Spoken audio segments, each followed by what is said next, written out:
သင်ခန်းစာလေးကျွန်တော်ဆက်ကြရအောင်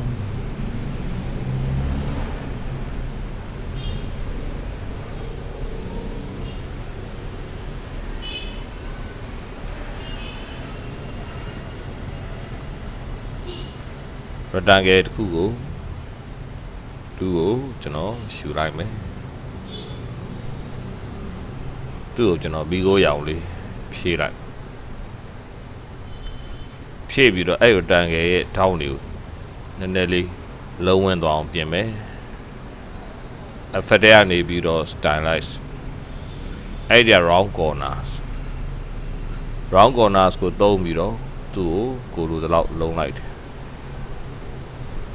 ပြီးရင် okay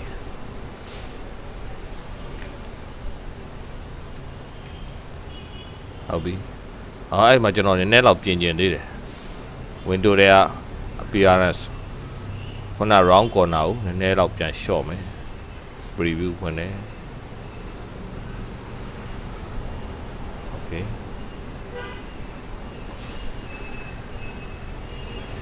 သူ့ရဲ့အနားကုတ်ကလေးကိုအဖြူရောင်လေးပြောင်းထားလိုက်တယ်ပြီးရင် copy တစ်ခုထပ်ပွားမယ် control C control F လို့ခြုံလိုက်တယ်အနည်းရောင်လေးပေးလိုက်ဒီကောင်းကိုလည်းကျွန်တော် appearance ထဲမှာနည်းနည်းပြန်ညှိကျင်နေတယ်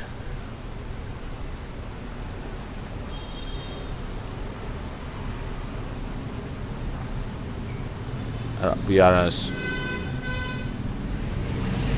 round corners နည်းနည်းလောက်ပြန်လျှော့မယ်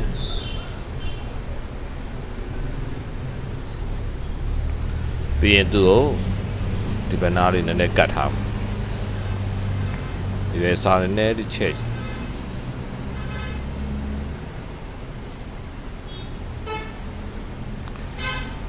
ထပ်ပြီးတော့နောက်တစ်ခုဒါသူ့ copy ပွားမယ် control C control F ဟောလို့နည်းနည်းလေးခြုံလိုက်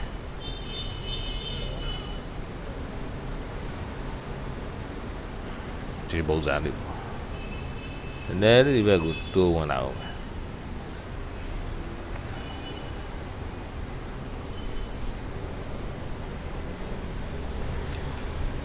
အဲ့တော့ဒီပုံစံလေးကျွန်တော်ဖြစ်သွားပြီဖြစ်သွားပြီးတော့မှကျွန်တော် high round rectangle 2သုံးပြီးတော့ကျွန်တော်ဒီလိုအရှည်လေးတစ်ခု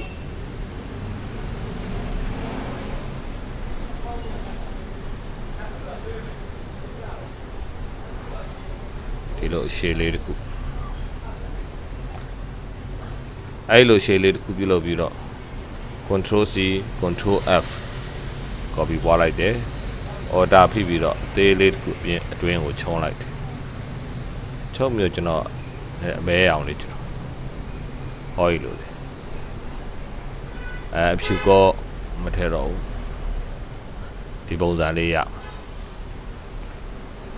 အဲ့ပုံစံကိုကျွန်တော် brush ဖန်တီးမယ်ဒီဘက်ထဲကို brush tool ကိုထည့်လိုက်တယ်အဲ့ထဲမှာ add brush okay အဲ့တော့ brush အဖြစ်ဖန်တီးပြီး add brush ဖြစ်ဖန်တီးပြီးတဲ့နောက်မှာပန်တူးသုံးပြီးတော့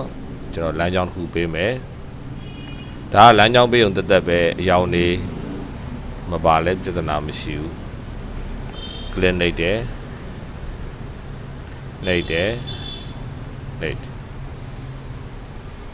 လိုအပ်တယ်လို့နည်းနည်းလေးပြန်ပြီးတော့ညီကျင်တယ်ဒီနားလေးကိုပြေပြည့်အောင်လို့ပန်ဆယ်တူးသုံးပြီးတော့ order ဖိပြီးတော့နှိပ်လိုက်တယ်ဟောရီလောက်ပဲအဲ့ဒီလမ်းကြောင်းတစ်လျှောက်ကိုခုနကလုပ်ခဲ့တဲ့ brush ကိုထည့်လိုက်မယ် brush ကနည်းနည်းလေးကြီးနေတယ်နှစ်ချက်နှိပ်ပြီးတော့အဲ့ brush 2ကိုနှစ်ချက်နှိပ်ပြီးဒါလေးနည်းနည်းသေးလို့ရတယ်ဒါကိုလိုသလောက်လေးကိုပုံကြည့်ပြီးတော့သေးလိုက်တယ်ပြီးရင် blind to stroke ဟောဒီပုံစံလေးရမှာဖြစ်ပါတယ်အဲ့တော့ကွာတိုမယ်ထင်တယ်ဆိုရင်လည်းဒါပြန်ပြင်ပါ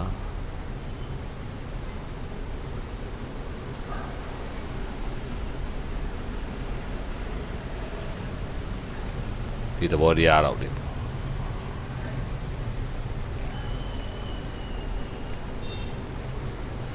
အဲ့နောက်ထပ်စဝိုင်းလေးတစ်ဝိုင်းဒီနားမှာရချင်တယ်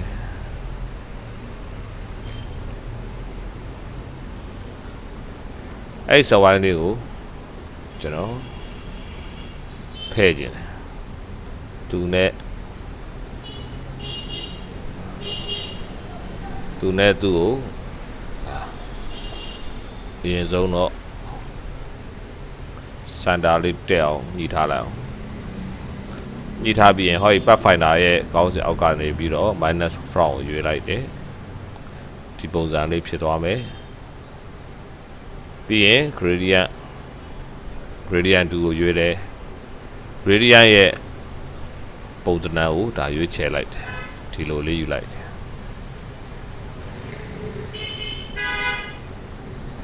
ယူပြီးတော့သူ့ကိုလည်းနောက်ထပ် sound လေးတစ်ဝိုင်းဒီမှာရခြင်းနဲ့ sound လေးတစ်ဝိုင်းအဲ့ sound လေးတော့ကျွန်တော်မိကိုရအောင်လောက်ထားလိုက်တယ်သူ့ကိုအောက်ဘက်ကိုရွှေ့လိုက်တယ်သူနဲ့ကိုဒါစန်တာပြန်ညှိလိုက်တယ်သူ့ကိုလည်း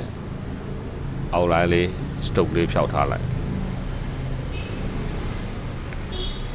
အဲ့ပုံစံပြီးတော့ခါကြမှာကျွန်တော်သူ့ကိုထပ်စဉ်းစားတယ်အဲ့တော့ဒီနေရာမှာဒီပုံလေးကိုကျွန်တော်ပြင်တဲ့နေရာမှာနောက်ကဂီတာပုံနေနဲ့ select လုပ်ရတာခက်ခဲမရှိအောင်လို့သူတို့ကို group ဖွဲ့လိုက်မယ် control G group ဖွဲ့လိုက်ပြီးတော့ right click isolate ဆိုပြီးတော့ဒီ group ထဲမှာဝင်ဆွဲမယ်ဟိုကောင်နေနဲ့မဆိုင်တော့ဘူးနော်အဲ့တော့ကိုကဒီထဲမှာတကန့်တက်ဝင်ဆွဲတော့အဆင်ပြေတာပေါ့မြန်မြန်ဆက်ဆန် select လုပ်ရတာအဆင်ပြေတာပေါ့သူမိကိုရအောင်လေသူတို့နဲ့ဒါတဲဖို့တော့လိုရမယ်သူ့ရဲ့စန်တာကိုကျွန်တော်ထောက်ပြီးတော့ကျွန်တော်ဆွဲမှာသူ့ရဲ့စန်တာကိုမှတ်ထားလိုက်အောင်မယ်ဂိုင်လိုင်းလေးတွေပြည်တယ်ပေါ်ကနေပြီးတော့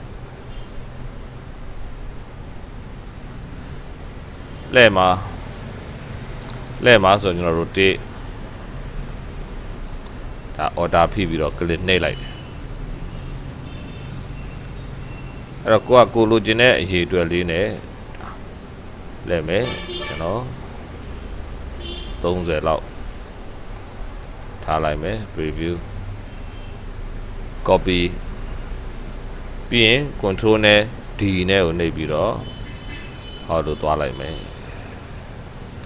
ဒီပုံစံလေးပေါ့ပြီးရင် color ကိုကျွန်တော်ပြန်ဖြည့်မယ် delete ဟောဒီပုံလေးရဲ့ group တွေကနေပြီးတော့အပြင်ကိုပြန်ထွက်မယ်ဒါကိုလိုတလောက်ပြန်ထွက်သွားလို့ရတယ်အဲ့တော့ဒါဒီ group ထဲမှာပဲကျွန်တော်ဒီရှိနေတယ်ဟောဒီပုံစံလေးပေါ့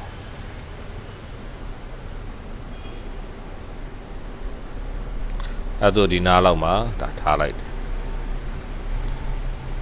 အဲ့လိုပဲနောက်ထပ်တစ်ခု order ဖြစ်ပြီးတော့ကျွန်တော် copy ပွားမယ်နောက်သူနဲ့ကို order ဖြစ်ပြီးတော့ဒီဘက်နားကိုပါမယ်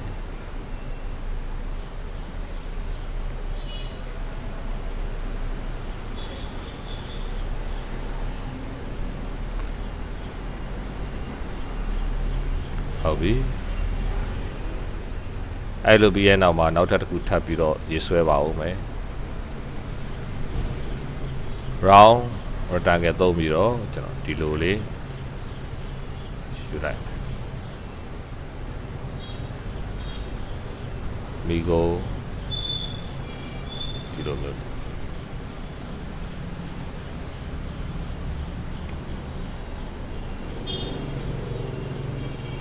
ပြီးရင်သူ့ကိုလည်း copy ပွားမယ် control C control F မြောင်းလေးတစ်ခုပြုလုပ်မယ်အဲ့မြောင်းကိုမဲအောင်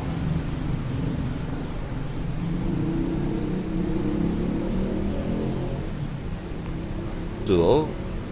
ဒီဘက်ကိုထားလိုက်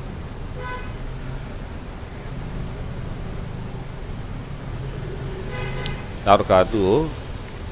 စဝိုင်းလေးတစ်ဝိုင်းနားမှာ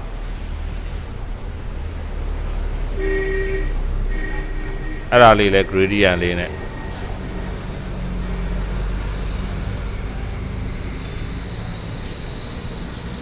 သူ့ရဲ့ outline မပါခြင်းဘူးနောက်တစ်ခု copy ထပ်ပွားမယ် control C control F သူ့ကိုဘေးနည်းနည်းရွှေ့ထားလိုက်တယ်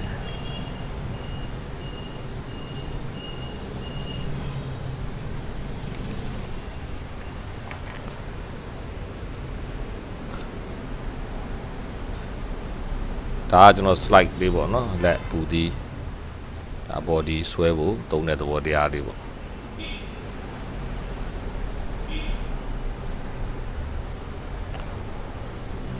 ပြီးရင်နောက်ထပ်ဒီနားမှာဒါတခုထားမယ်သူ့ကိုလည်း gradient ဖြည့်ခြင်းနဲ့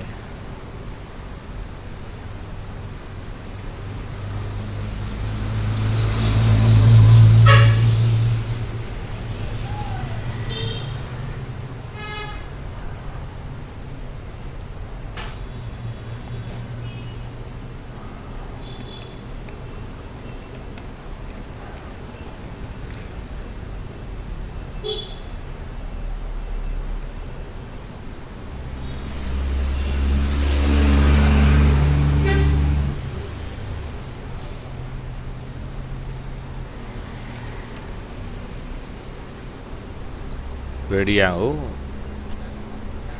ဒါပြောင်းမြန်လေ sorry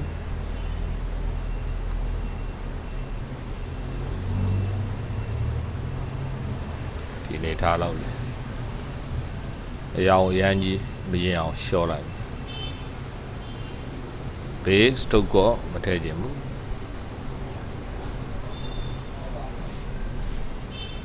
ဟုတ်လို့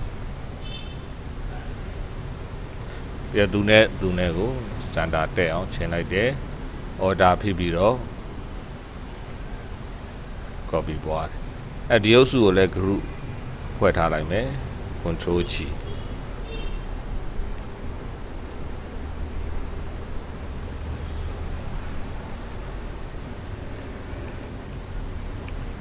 အဲ့ဒါလေးကိုကျွန်တော်စောင့်ထားလိုက်မယ်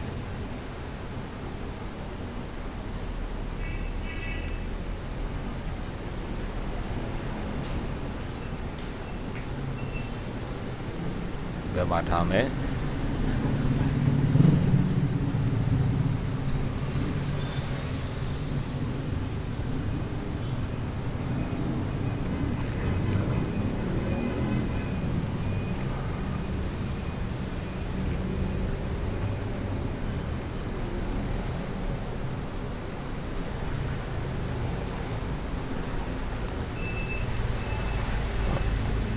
ဆက်ပြီးတော့ဒီဘက်မှာ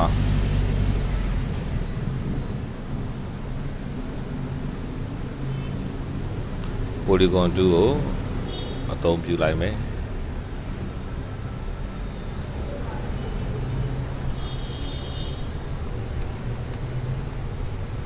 သူရဲ့ corner လေးတွေကိုနည်းနည်းလေးချိုးလိုက် Fadia style line round corner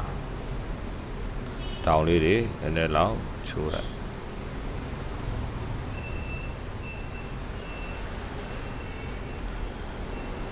ပြီးရင်သူ့ကိုအောက်ဘက်ကနေ rectangle လေးတွေပိတ်လိုက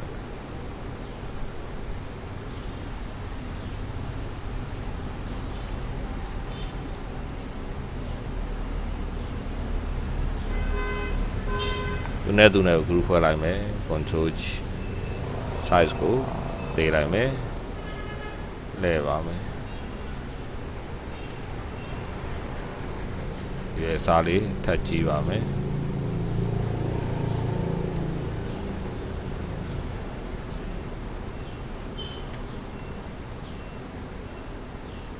အဲ့တော့ခုန round corner ပေးထားတဲ့ effect ကို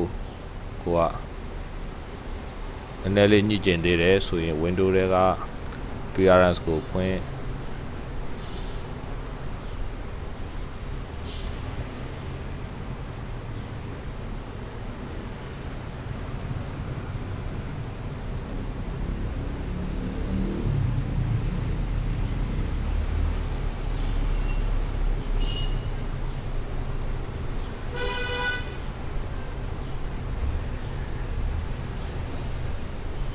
သူကရွယ်သားထုံးလိုက်တဲ့ခါမှာအဖက်ကနည်းနည်းလိုအပ်တဲ့ပို့ပြီးတော့ပို့လုံးနေတယ်ဒီတော့ဒါကိုရှော့တာပါ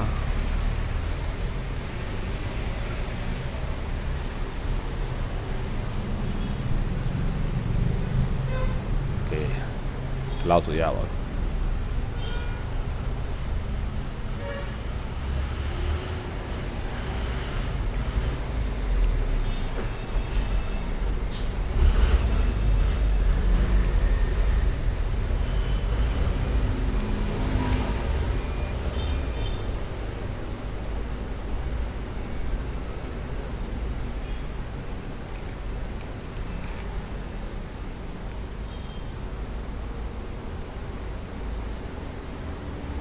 အဲ့တော့ copy ပွားမယ်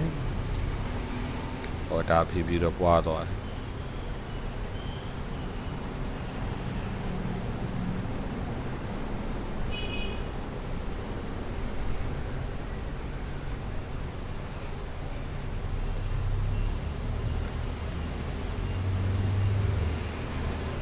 ဒါရီအားလုံးကိုနောက်ထဲကိုပို့ထားမယ်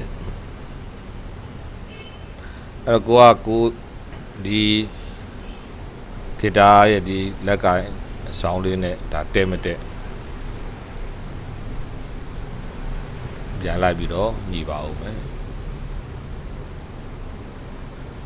โอเคဒါရဖြတ်လိုက်အဲ့ဒါကို group ဖွဲ့လိုက်မယ် control G